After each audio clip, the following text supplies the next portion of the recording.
दोस्तों नमस्कार। आज की कहानी सत्य घटना पर आधारित है। इसे सुनना बहुत मज़ेदार होने वाली है और डरावनी और खौफनाक भी। दोस्तों, मैं अपने मित्रों के साथ हर गर्मी की छुट्टी में किसी न किसी डरावने या रहस्यमय स्थान पर घूमने का कार्यक्रम बनाता था। इस बार हमने मिर्ज़ापुर ज़िले के चुनारगढ़ किले में घूमने का प्रोग्राम बनाया था। यहाँ की रहस्य से भरी सुरंगें, डरावने तहखाने और अद्भुत फांसी घर को देखने की मुझे और मेरे मित्रों में बहुत जिज्ञासा थी।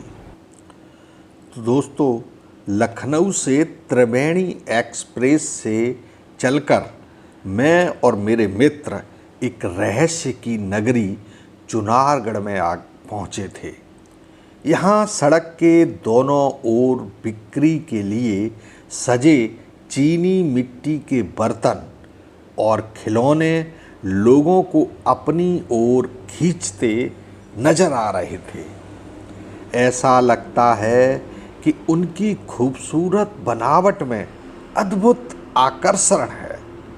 यहाँ आकर पता लगा कि चुनारगढ़ में आत्माओं का डेरा भी है।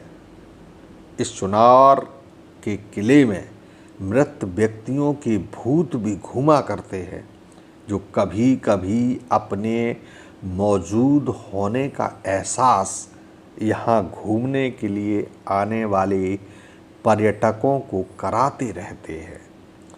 हम सारे दोस्त चुनार के किले की डरावनी जगहों की चर्चा करते हुए आगे बढ़ रहे थे।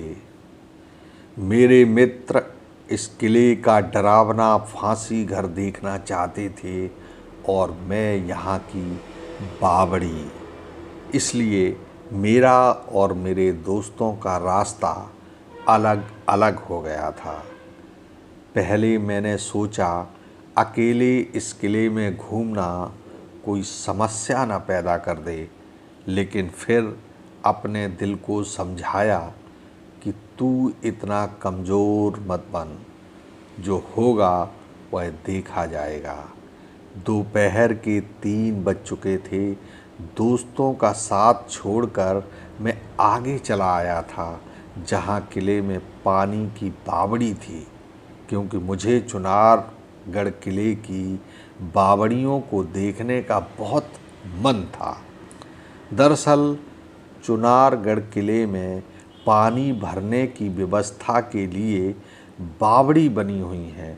इन बावड़ियों की विचित्र बात यह है कि पानी भरने के लिए इन बावड़ियों में अंदर तक सीढ़ियाँ बनाई गई हैं, जो देखने में बहुत ही रहस्यमय लगती हैं।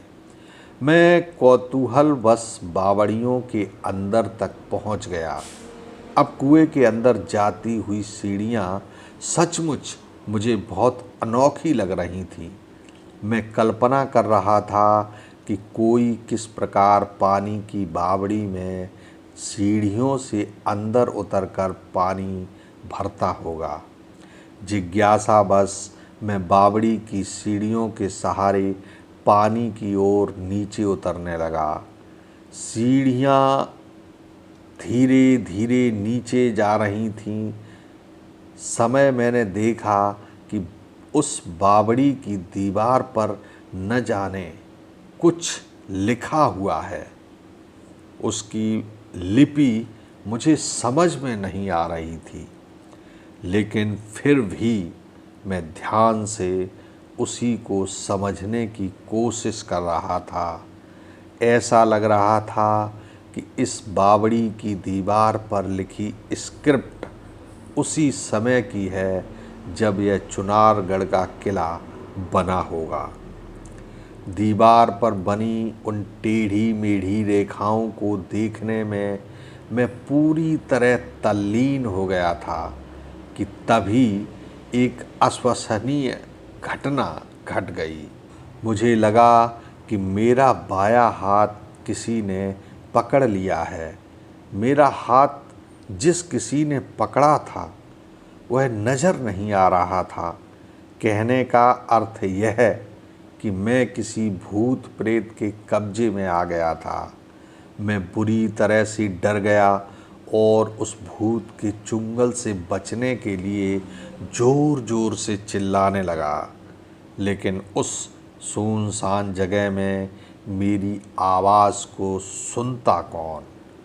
मैंने अपना हाथ छुड़ाने की बहुत कोशिश की, लेकिन उस भूत से अपना हाथ नहीं छुड़ा पाया। वह अदृश्य हाथ अब मुझे खींचकर बावड़ी की पानी की तरफ नीचे की ओर ले जा रहा था।